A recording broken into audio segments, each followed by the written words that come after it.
Hello guys, good evening and welcome to engineers academy. मैं हूं शैलेश वैद्य और आप लोगों का स्वागत है मेरे फ्लूइड मैकेनिक्स के आज की क्लास में। जैसा कि आप लोगों को पता है, अभी हमारा टॉपिक चल रहा है ऑफ फ्लूइड स्टैटिक्स और फ्लूइड स्टैटिक्स में अभी तक हम लोगों ने forces acting on to the plane surfaces and submerge surfaces के डेरिवेशंस किए हैं। मैंने आप लोगों को बताया था हम लोग दोनों थ्योरेटिकल टॉपिक पूरा कर ले, उसी के बाद मैं आप लोगों के लिए लेके आऊंगा previously asked question from GATE, engineering service, ISRO etcetera. क्योंकि दूसरे वीडियो की तरह मैं साथ में पोस्ट नहीं कर सका, क्योंकि वहां पे आप लोगों को कंसेप्ट बिल्टअप करवाना ज्यादा इंपॉर्टेंट था। सो मूविंग अहेड, आज हम लोग बहुत सारे क्वेश्चन सॉल्व करने वाले हैं। They are numerical based, you can say even theoretical one also. तो यहाँ पे आप लोगों को ध्यान रखना है कि जो जो मैं आज बता रहा हूँ ये सारे के सारे आप लोगों के थ्योरेटिकल लॉजिक्स को कवर कर लेगा। अगर आप लोगों ने पहले की वो वीडियोस नहीं देखी है तो आप लोग देखिए, मैंने फ्लूइड मैकेनिक्स की पूरी प्लेलिस्ट बनाई हुई है। आप लोग इंजीनियरिंग एकेडमी की प्लेलिस्ट में चले जाइए तो आप लोगों को सारे के सारे वीडियोस वहां पे देखने को मिल जाएंगे। So first of all go through what you need for the basics आपने क्लियर कीजिए मेरे वीडियोस को देख के, and then you come for the previously asked question of engineering services, GATE, ISRO. वरना कोई मतलब नहीं है करने का, आप लोग गड़बड़ कर दोगे अगर डायरेक्टली आप लोग खाली सॉल्यूशन वीडियो देखोगे तो। So let's start without wasting much time. Which one of the following is correct. यहाँ पे आप लोगों को पूछा गया IES 2005 में कि इसमें से दिया गया कौन सा ऑप्शन आप लोगों को सही लगता है। ऑप्शन नंबर किसके लिए दिया हुआ है, द प्रेशर सेंटर, इसको आप लोग सेंटर ऑफ प्रेशर COP भी बोल सकते हो, is the cycloid of the pressure prism. वो एक प्रिज्म का साइक्लोइड है? नहीं, ऐसा तो हमने कहीं नहीं पढ़ा कि वो प्रिज्म का साइक्लोइड है। Second point, a point on line of action of the resultant force. चलिए इसको हम लोग बाकी रखते हैं, आगे की बात करते हैं। At the centroid of the submerged area, submerged area के सेंट्रोइड पे? नहीं, ऐसा भी मैंने आप लोगों को नहीं बताया था। Always above the centroid of the area? No, we are not talking about the centroid, but remember always it is below your CG और you can say centroid of the given body. तो यहाँ पे एक ही option सही बचता है, हमेशा याद रखिए। The centre of pressure is at a point on the line of action of resultant force. जिस जगह पे रिजल्टेंट फोर्स एक्ट करता है, that point is known as the centre of pressure. The total force acting on to the body, तो obviously वो resultant force बन जाएगा। तो ये बन जाएगा आप लोगों का COP का definition. The COP is the point on the line of action of resultant force. तो इसका आंसर है ऑप्शन नंबर बी, ये आप लोगों को ध्यान रखना है। चलिए नेक्स्ट क्वेश्चन IES 2006 का है, न्यूमेरिकल है। A semi circular plane area of diameter 1 metre is subjected to a uniform gas pressure of 420 kilonewton per meter square. What is the moment of thrust approximately on the area about its straight edge? Okay, यहाँ पे मैं आप लोगों को एक छोटा सा figure बना के बता दूं। तो ये कुछ आप लोगों को दिख रहा है semi circular plane. Okay, semi circular plane है तो यहाँ पे आप लोगों को निकालना है इसका मूवमेंट कहाँ पे लगेगा। आप लोगों को क्या दिया हुआ है, मूवमेंट ऑफ थ्रस्ट निकालना है सबसे पहले। तो हमेशा याद रखिए that movement is always equals to the force into perpendicular distance. तो सबसे पहले हम लोगों को फोर्स निकालना पड़ेगा। यहाँ पे डेटा में आप लोगों को प्रेशर दिया हुआ है, देखिए यहाँ पे स्टैटिक्स का कंसेप्ट लगेगा, पर आप लोग Fx और Fb निकालने मत लग जाइएगा, क्योंकि उससे रिलेटेड डेटा आप लोगों को नहीं दिया हुआ है। हमेशा याद रखिए जब भी आप लोग ऐसे सेमी सर्कुलर प्लेट दिया हो, तो हम लोगों ने मैकेनिक्स में पढ़ा था कि सेमी सर्कुलर प्लेट में इसका जो वर्टिकल से जो y एक्सिस पे जो इसका सेंटर ऑफ ग्रेविटी होता है, वो होता है eight a distance of 4r upon 3 पाई। कितने डिस्टेंस पे होता है? It is at a distance of 4r upon 3 पाई। और हम लोगों को ये हमारा फ्री सरफेस है, इसी से डिस्टेंस लगाना है। अगर कुछ ऐसे ही कर्व्ड प्लेट होती तो हम लोगों को उसको माइनस करना पड़ता उसके रेडियस में से, क्योंकि इतना बन जाता आप लोगों का रेडियस, मतलब 0.5 माइनस 4r बाय 3 पाई बन जाता। तो यहाँ पे सबसे पहले मैं फोर्स निकालूंगा। मुझे पता है pressure is equal to force upon area. So obvious ही बात है, force will be equal to pressure into area. Pressure into area हो जाएगा। तो प्रेशर हम लोगों को दिया हुआ है 420 किलो न्यूटन में, रहने दीजिए। हमारा एंड आंसर भी जो मूवमेंट आएगी वो डायरेक्टली किलो न्यूटन मीटर में आ जाएगी। तो ये आप लोगों को कोई चेंज करने की जरूरत नहीं है। इनटू आप लोग कौन सा फॉर्मूला लेंगे यहाँ पे, पाई बाय 4 डी स्क्वायर। तो ये हो जाएगा इनटू पाई बाय 4, डायमीटर है 1 का स्क्वायर। इसको आप लोग यहाँ पे सॉल्व कर सकते हैं। हाँ, पर यहाँ पे डिवाइड बाय 2 करना पड़ेगा, क्योंकि ये सेमी सर्कुलर प्लेट है। अगर सर्कल होता तो pi by 4 D square, semi circle है इसलिए वजह से pi by 4 D square upon 2। तो इस वैल्यू को हम लोग पुट कर दें m में, तो m का फॉर्मूला हो जाएगा F इंटू x आप लोग ऐसा बोल सकते हो, x बार इसको बोलना आप लोगों का cg। तो ये हो जाएगा f की वैल्यू हो जाएगी 420 into pi upon 8 into 4r/3 पाई, मतलब 4 इंटू आर हो जाएगा 1/2 अपॉन 3 पाई। पाई पाई कट हो गया, ये हो गया 4 1 जा और ये 2 जा, तो यहाँ पे 2 हो गया, नीचे 2, मतलब 420 अपॉन 2 3 जा 6 और 6 2 जा 12, मतलब जब आप इसको डिवाइड करोगे तो ये आंसर आएगा 35 kilo newton metre. Direct kilo newton में आंसर मिला। बेसिक कंसेप्ट से गए हम लोगों को ये पता चला that movement is always equals to force into perpendicular distance. ये बात का आप लोगों को ध्यान रखना है। Next question, a horizontal oil tank is in the shape of a cylinder with hemispherical ends. If it is exactly half full, then what is the ratio of the magnitude of the vertical component of the resultant hydraulic thrust on one hemispherical end to that of the horizontal component? एक hemispherical end पे आप लोगों का कितना force लगेगा, okay आप लोगों का हॉरिजॉन्टल फोर्स वहां पे कितना लगेगा, उसको कंपेयर करवाना है वर्टिकल फोर्स से। देखिए यहाँ पे आप लोगों को क्या चीज देखनी है, if it is exactly half full then what is the ratio of the magnitude of the vertical component of the resultant hydraulic thrust on one hemispherical end to that of the horizontal component. तो यहाँ पे आप लोगों को करना क्या है, सीधी सी बात है, हम लोगों को यहाँ पे दो कंपोनेंट निकाल लेने आप लोगों के फोर्स के, जो हम लोगों ने पढ़े हैं। जैसे हम लोग बोलते हैं हमारा हॉरिजॉन्टल फोर्स का जो कंपोनेंट होता है वो होता है रो जी ए एच बार। तो यहाँ पे आप लोगों का हेमिस्फेरिकल कंपोनेंट है, वापिस पिछला ही डायग्राम आप याद कर लीजिए तो आप लोगों को ये अच्छे से समझ में आ जाएगा। मैं यहाँ पे इसको थोड़ा अच्छे से वापिस ड्रॉ कर देता हूँ। कुछ हेमिस्फेरिकल कंपोनेंट कुछ इस तरीके से बन जाएगा, तो उसका जो फ्री सरफेस से जो डिस्टेंस ये हो जाएगा 4r/3 पाई, वापिस होगा उसका 4r/3 पाई। तो ये बन जाएगा आप लोगों का रो इंटू जी, रहने दीजिए उसकी वैल्यू हम लोग बाद में रखेंगे। एरिया हेमिस्फीयर का क्या हो जाएगा, पाई/4 डी स्क्वायर अपॉन 2, पाई/4 D square upon 2 into 4r/3 pi. ये तो अभी हम लोगों ने निकाला ही था। तो इसको हम लोग जब सॉल्व करते हैं तो ये 4 4 कट हो गया, ये पाई पाई कट हो गया, और यहाँ पे मैं डी की जगह यहाँ पे 2r पुट कर देता हूं, तो मैं इसको डायरेक्टली सॉल्व कर लेता हूं। तो ये आंसर आ जाएगा आप लोगों का 2/3 रो जी आर क्यूब। ये आप लोग आसानी से सॉल्व कर सकते हो। ये हो गया आप लोगों का हॉरिजॉन्टल कंपोनेंट। इसी तरह आप लोगों को निकालना है आप लोगों का वर्टिकल कंपोनेंट। तो वर्टिकल कंपोनेंट हम लोग क्या बोलते हैं, गामा इंटू वॉल्यूम, मतलब ये हो जाता है रो into G into volume. Volume हम लोगों को पता है, आप लोगों के जो स्पीयर होगा उसकी हो जाएगी 4/3 पाई आर क्यूब। तो यहाँ पे इसको आप लोग हाफ कर दीजिए, आप लोग ऐसा बोल सकते हो 1/4 इंटू 4/3 पाई आर क्यूब। तो यहाँ पे बचेगा क्या आप लोगों का, 4 4 कट हो जाएगा, ये बचेगा आप लोगों का रो जी आर क्यूब अपॉन 3। अब आप लोगों को निकालना क्या है, आप लोगों का दोनों वर्टिकल फोर्स का और हॉरिजॉन्टल फोर्स का कंपोनेंट का रेशियो देखो क्लियरली मेंशन है, vertical component to the horizontal component.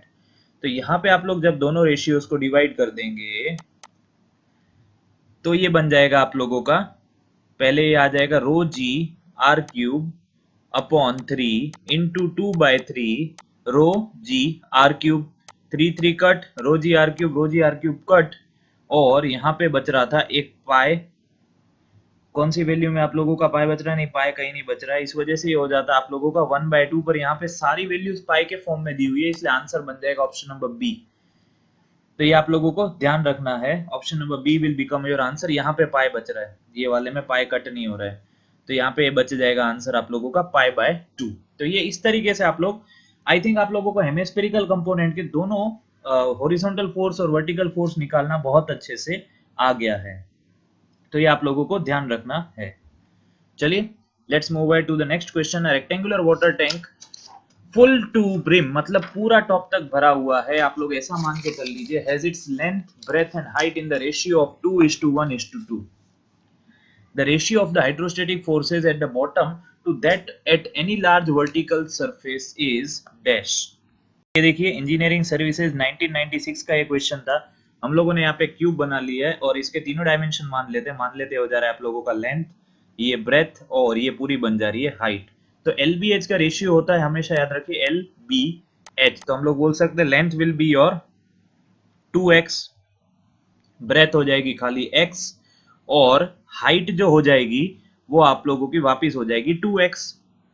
तो यहाँ पे मैं कुछ चीज आप लोगों को बताना चाहूंगा। आप लोगों को पूछा क्या गया है, हाइड्रोस्टेटिक फोर्स मतलब F force at the bottom.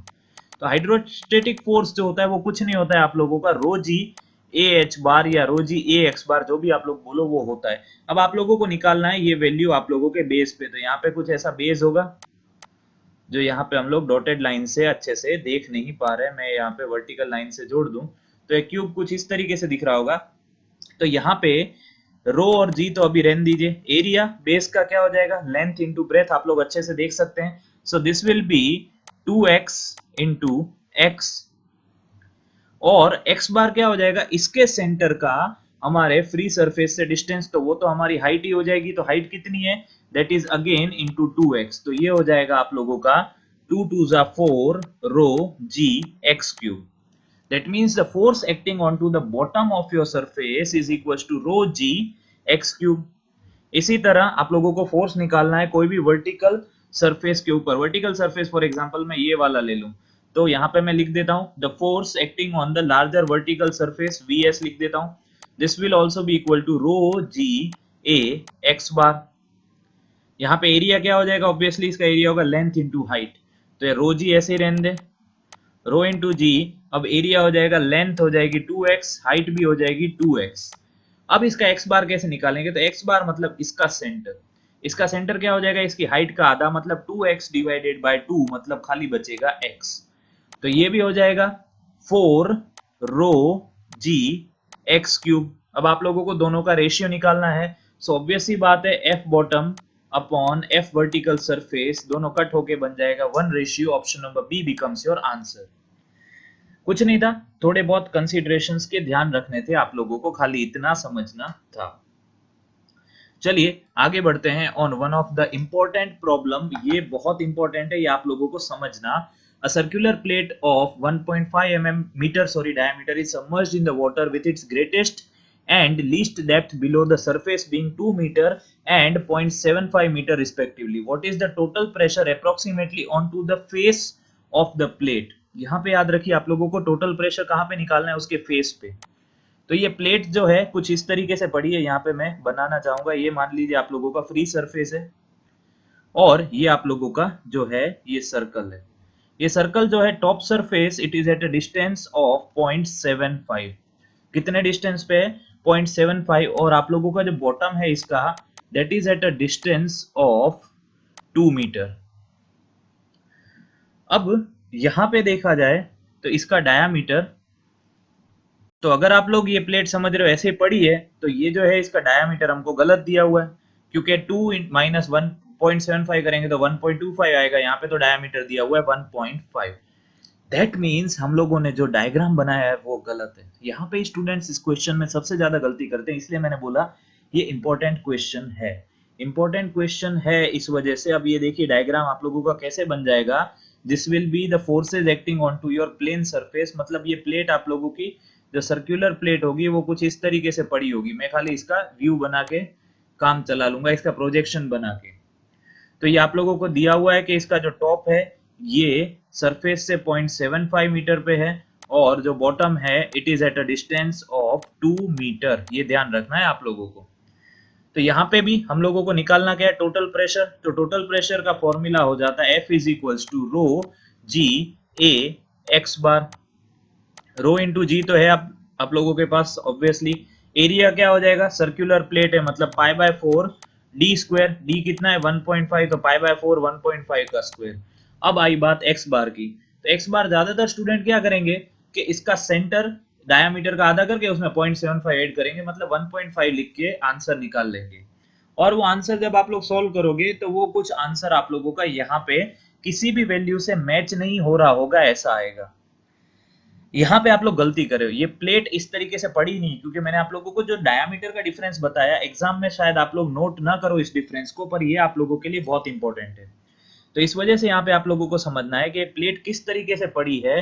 तो ऐसे केस में आप लोग, जब आप लोगों को टॉप सरफेस और बॉटम सरफेस दोनों की वैल्यू दी हुई हो, तो आप लोग क्या करोगे, ये ऐड कर दोगे 0.75 प्लस 2 अपॉन 2, इनका एवरेज ले लेंगे। तो 2.75 डिवाइडेड बाय 2 मतलब 1.375 जैसा कुछ आएगा। और अब आप इसको मल्टीप्लाई कर दीजिए सारी वैल्यू को, तो आंसर कुछ आता है 23,800 के आसपास न्यूटन। आंसर जी किलो न्यूटन में, दैट मीन्स 23.8 किलो न्यूटन, जिसको मैं अप्रोक्सीमेटली बोल सकता हूँ 24 kilo newton. Option number C में इसका आंसर आप लोगों को देखने को मिल रहा है। ये क्वेश्चन इंजीनियरिंग सर्विस और एडमिनिस्ट्रेटिव सर्विस दोनों में आ चुका है। बहुत बार एडमिनिस्ट्रेटिव सर्विस में बहुत ज्यादा टफ क्वेश्चंस आ जाते हैं, ये आप लोगों को बात का ध्यान रखना है। Moving ahead, a tank with 4 equal vertical faces of width t, ये t है, l नहीं है, यहाँ पे भी t कर देते हैं, and depth h is filled with the liquid. मतलब 4 इक्वल वर्टिकल फेसेस, वही क्यूब वाला कंसेप्ट है। ओके, जो उसके फेसेस है उनकी विड्थ सेम है, ऐसा कुछ क्यूब है।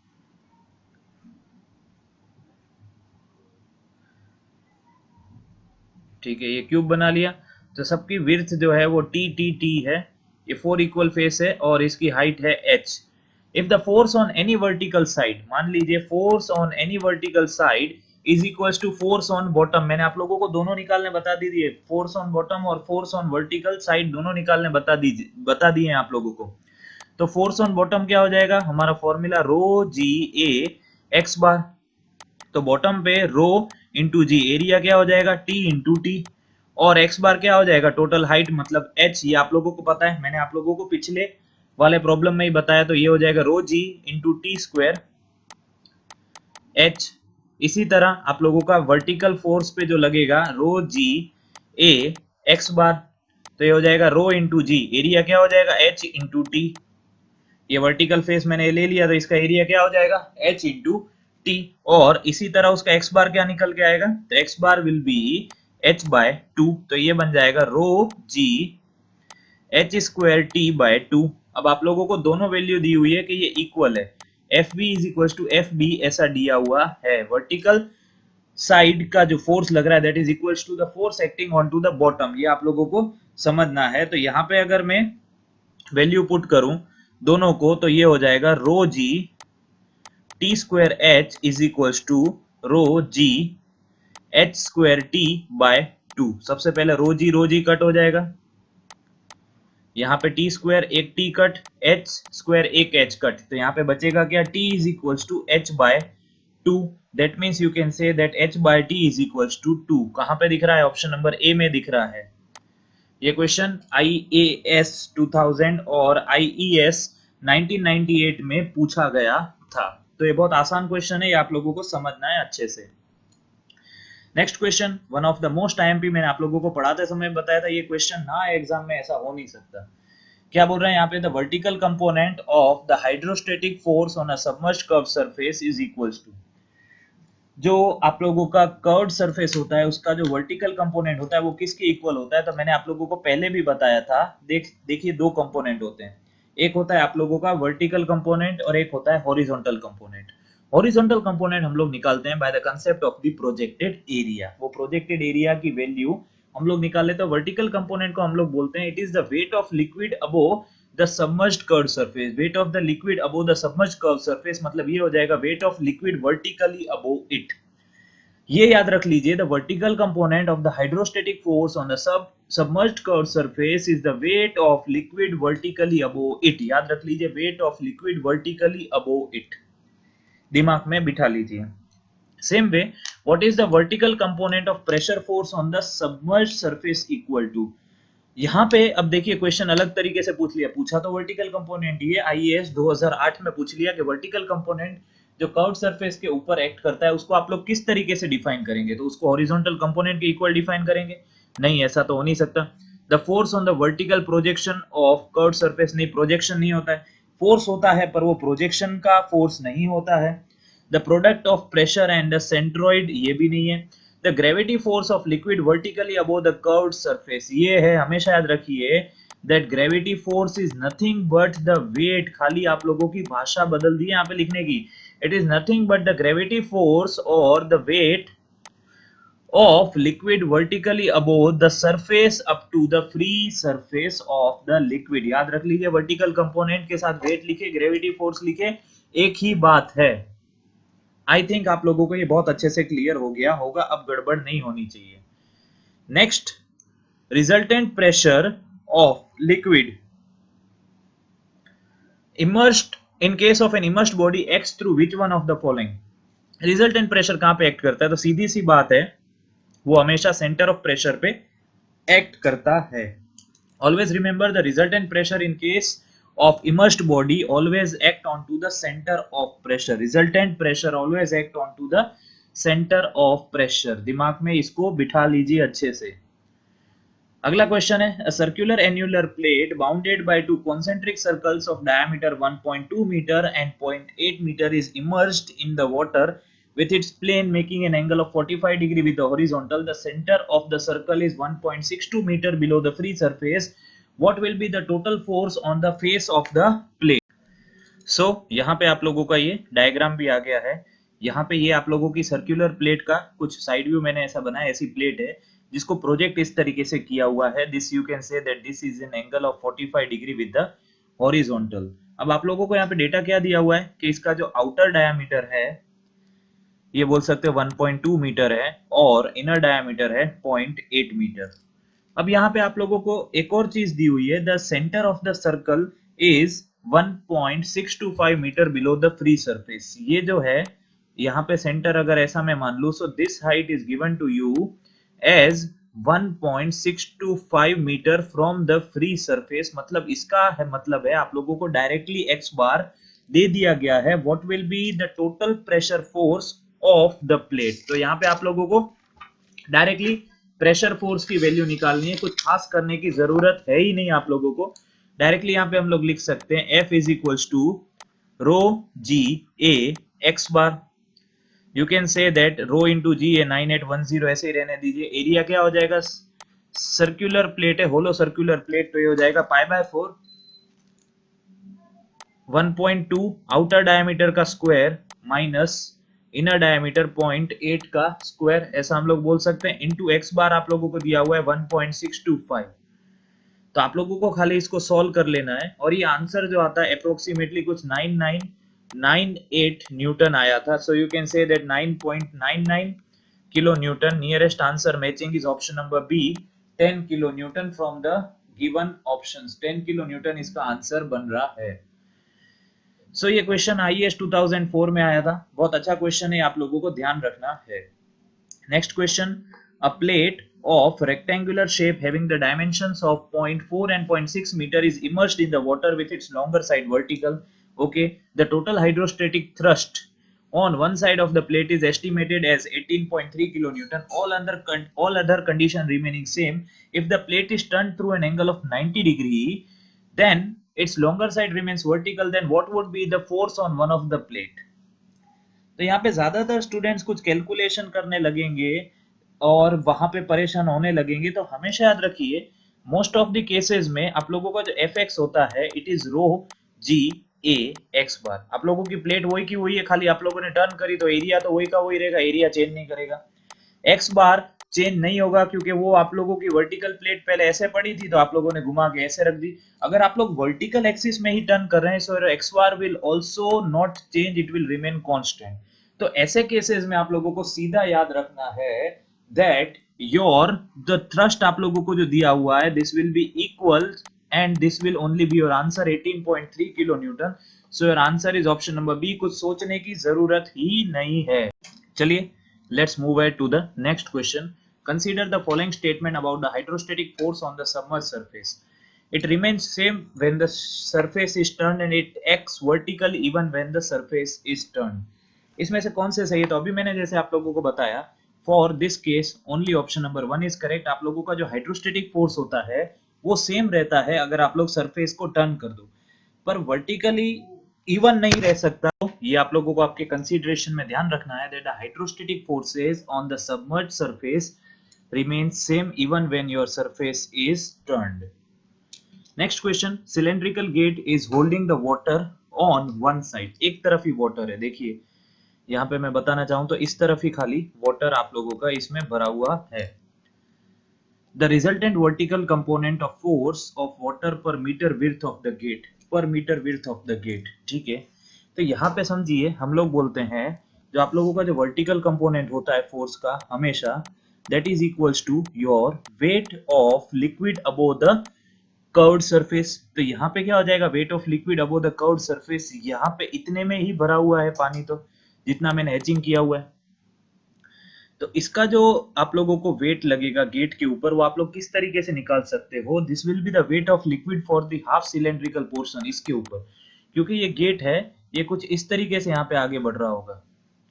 यहाँ पे आप लोग वर्टिकल के लिए अबो वाला फंडा नहीं लगा सकते, आप लोगों को ये देखना पड़ेगा कि कितना फोर्स उसके ऊपर लग रहा है। So this will be just the half circle, आप लोग ऐसा बोल सकते हो, हाफ सिलेंडर।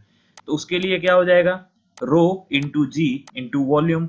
तो वॉल्यूम हम लोग क्या निकाल सकते हैं, volume of the cylinder will be equal to π/4 d square L, ये आप लोग बोल सकते हो। और यहाँ पे अपॉन 2 क्यों करना है, क्योंकि आधा सिलेंडर ही पानी के फोर्स के उसमें कांटेक्ट में आ रहा है।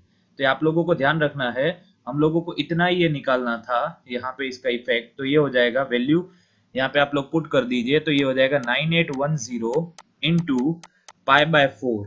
नाउ डायमीटर कितना है आप लोगों का, 2 का स्क्वायर इंटू लेंथ आप लोगों की नहीं दी हुई है, यूनिट विड्थ लिखी हुई है, मतलब लेंथ 1 ले लेनी है आप लोगों को, इसका मतलब समझना है। इसको सॉल्व कर लेंगे तो आंसर आता है कुछ 15,409.5 न्यूटन पर metre. Nearest matching answer is option number C, I guess 15,401.7 newton metre. चलिए आगे बढ़ते हैं। The vertical component of the force on the curved surface submerged surface will be, okay just a minute. तो मैंने आप लोगों को बताया हुआ है that vertical component is always equals to the weight of liquid above the curved surface, weight of liquid above the curved surface. Repeated question है। Next question, the depth of centre of pressure for a rectangular lamina immersed vertically in the water up to height h। ये मैंने आप लोगों को जब conceptual class पढ़ाई थी तब डिराइव करके बताया था। मान लीजिए ऐसा कुछ है आप लोगों का, ये रेक्टेंगल फ्री सरफेस के साथ टच्ड है, और हम लोग ऐसा मान के चलते हैं कि इसकी टोटल हाइट जो है वो h है। तो यहाँ पे हमको पता है दैट h बार हम लोगों को निकालना है, this will be equal to IG plus h bar, और यहाँ पे upon IG upon AH bar plus h bar. तो IG क्या हो जाएगा इसका, BD क्यूब बाय 12, रेक्टेंगल के लिए क्या हो जाता है BD क्यूब बाय 12, यहाँ पे इसको D बोल दीजिए वरना थोड़ा बहुत गड़बड़ होती रहेगी, D बोल देते हैं हम लोग। तो ये हो जाएगा BD क्यूब अपॉन 12। एरिया क्या हो जाएगा रेक्टेंगल का, रेक्टेंगल का एरिया हो जाता है B इंटू डी, और h बार हो जाएगा D/2 प्लस यहाँ पे भी D/2। पहले इसको सॉल्व कर ले, तो एक B कट हो गया और 2 D कट हो जाएंगे, ये बचेगा खाली 6। तो ये बचेगा आप लोगों के पास D/6 plus D/2, cross multiply कर लीजिए, ये हो जाएगा 2D प्लस 6D अपॉन 6 2 जा 12। तो हो जाएगा 8D/12, मतलब यू कैन से 2/3D। यहाँ पे h के फॉर्म में दिया हुआ है, तो 2/3h कहाँ दिख रहा है, ऑप्शन नंबर सी में 2h/3। वापिस मैंने आप लोगों को डिराइव करके बता दिया। The point of application of the horizontal force on the curved submerged surface in the liquid is, तो हमको पता है ये formula that IG is equals IG upon AH bar plus H bar, this is the formula of your HCP। H bar CP भी आप बोल सकते हैं। यहाँ पे ध्यान से देखें तो कोई ऑप्शन ढंग से मैच नहीं हो रहा है, ढंग से तो मैच नहीं हो रहा है। तो क्या करेंगे, कुछ तो गड़बड़ है। यहाँ पे इस वैल्यू को एलसीएम ले लो, तो क्या आंसर आता है IG plus AH bar square upon AH बार। दिख रहा है, मुझे तो दिख गया ऑप्शन नंबर बी में। मतलब ये तरीका होता है आप लोगों को ऐसी एग्जाम्स में परेशान करने का, आंसर डायरेक्टली और इनडायरेक्टली दिया हुआ होता है आप लोगों को। तो ये बात आप लोगों को समझनी है। This is the way you should tackle yourself and your mind for such examinations. चलिए नेक्स्ट क्वेश्चन पे, what is the vertical distance of centre of pressure below the centre of plain area. मतलब यहाँ पे आप लोग ऐसा कोई surface है, फॉर एग्जांपल ये सरफेस, तो इसके जो हमारा CG होता है इसको मान लीजिए मैंने बोला है x बार, और जो सेंटर ऑफ प्रेशर होता है इसको हम लोग मान लीजिए बोल रहे हैं h बार CP, इसको h बार रहने दीजिए। तो h बार और h बार CP के बीच का डिस्टेंस क्या होता है, तो एक्चुअली तो फॉर्मूला आप लोगों का बन जाता है IG sine square theta upon A H bar plus H bar. ये फॉर्मूला मैंने क्यों लिखा, क्योंकि यहाँ पे साइन थीटा की वैल्यू लिख के ही हम लोग फिर आंसर दूसरे की तरफ जाते हैं। तो यहाँ पे हमेशा याद रखिए कि डिस्टेंस जब आप लोगों को पूछेगा तो ये इतना डिस्टेंस एच बार के नीचे होता है, याद रखिए। ये मैंने आप लोगों को तो पढ़ाते समय बताया था कि I G sine square theta upon A H bar, I G sine square theta upon A H bar distance नीचे होता है। तो इसका आंसर हो जाएगा option number C. Always remember that your centre of pressure is at a distance of I G sine square theta divided by A H bar below your centre of gravity. ये आप लोगों को ध्यान रखना है। What is the depth of centre of pressure of vertical immersed surface from the free surface of liquid equal to, directly दिख रहा है IG upon AH bar plus H बार, कोई भी दूसरा ऑप्शन मैच ही नहीं हो रहा है। तो ये आप लोगों को ध्यान रखना है। असर्शन एंड रीजनिंग, चलो अब मजा आएगा। The centre of pressure for a vertical submerged surface in a liquid lies above the centroid या center of gravity। यहाँ पे आप लोगों को क्या बोल रहा है कि अभी मैंने आप लोगों को तो बताया कि जो आप लोगों का सेंटर ऑफ प्रेशर होना चाहिए वो बिलो योर सेंट्रोइड होना चाहिए। ये तो बोल रहा है it should be above your centroid, मतलब आप लोगों का जो असर्शन है वो रॉन्ग है। और मैंने आप लोगों को पढ़ाते समय पहले से बताया जब आप लोगों का असर्शन ही रॉन्ग हो जाए तो आंख बंद करके कौन से ऑप्शन को टिक करेंगे, डी। रीजन पढ़ने की जरूरत भी नहीं है, डी हमेशा ट्रू होगा। पढ़ लेते हैं। Pressure from the free surface of the liquid for the vertical surface submerged in the liquid is independent of density of the liquid।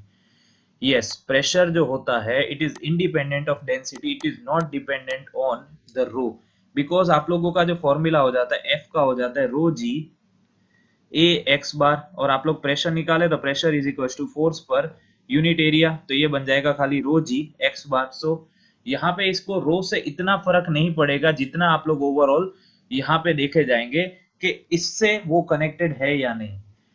ये डेंसिटी ऑफ लिक्विड से कनेक्टेड है। सॉरी यहाँ पे सॉरी मैंने आप लोगों को इसका फॉर्मूला लिख दिया पी का, यहाँ पे बात किसकी करी गई है एच बार की। तो आप लोगों का एच बार का फॉर्मूला क्या हो जाता है I G upon A H bar plus H bar. तो यहाँ पे आंसर हो जाएगा A is false but R is true.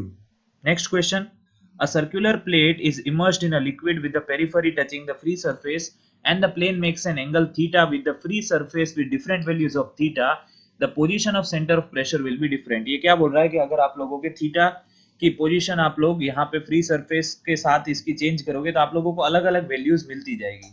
COP की, सेंटर ऑफ प्रेशर की अलग अलग वैल्यू मिलेगी।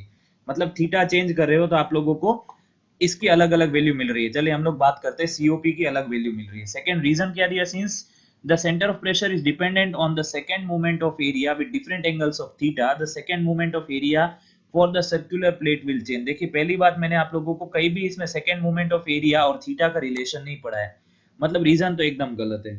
बात करें पहली लाइन की तो हमेशा याद रखिए आप लोगों का जो एचसीपी की जो पोजीशन होती है एच बार सीपी की, it is defined as the formula by I G sine square theta upon a h bar plus h bar। that means it is dependent on to the value of theta। that means यहाँ पे आप लोग बोल सकते हो कि आप लोगों का जो ऑप्शन ए है वो सही है।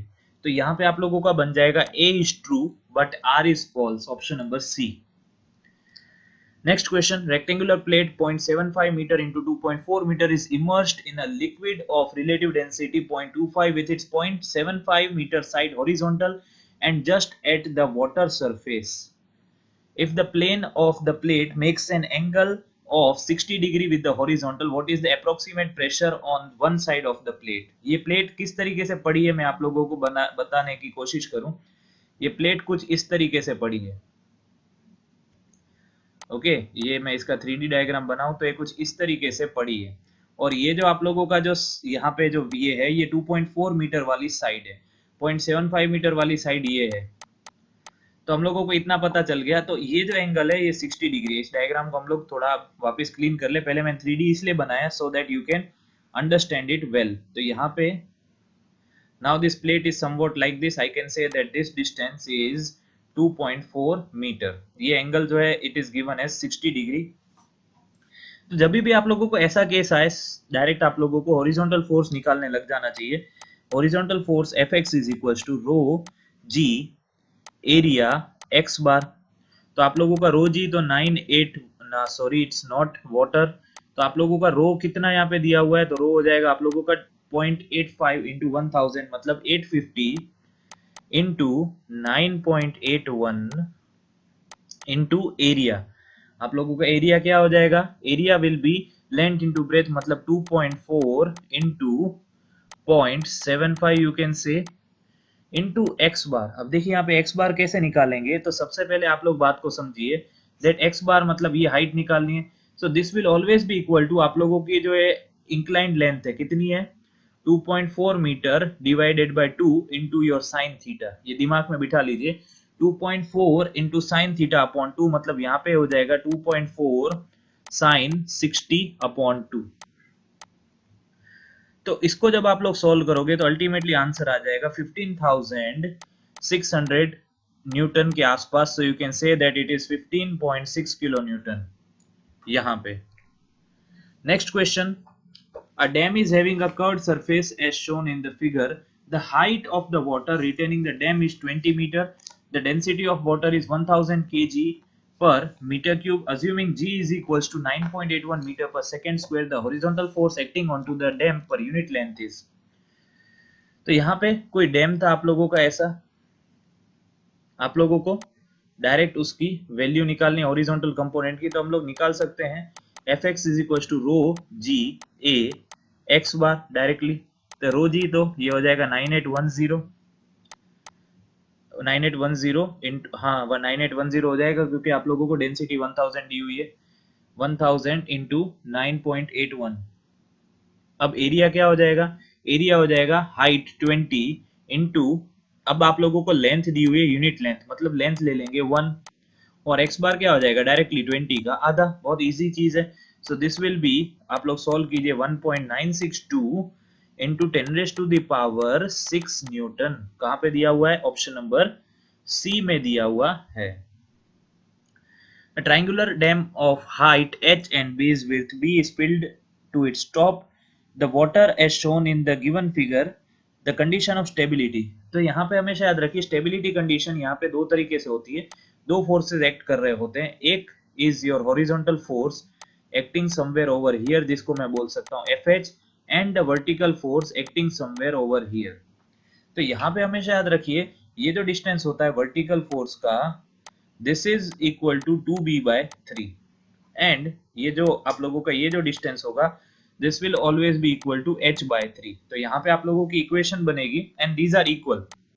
मूवमेंट जो होगी वो होगी equal. Movement vertical movement is equal to horizontal movement, तो ये बन जाएगा FH into h/3 is equals to W into 2b/3। अब FH हम लोगों को पता है क्या हो जाएगा rho G A X bar into h/3 और वर्टिकल कंपोनेंट क्या हो जाएगा rho into G into volume into 2b/3। Value put करेंगे हम लोग ये हो जाएगा रो इंटू जी।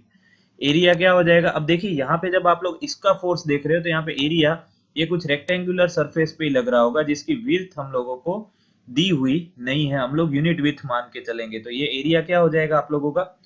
ये हो जाएगा h इंटू 1 और x बार हो जाएगा h/2 इंटू बाहर बच रहा है h/3। समझ में आया आप लोगों को? ये पूरा का पूरा ये डैम का प्रोजेक्टेड एरिया। हॉरिजॉन्टल में हम लोग कौन सा एरिया लेते हैं? Projected area.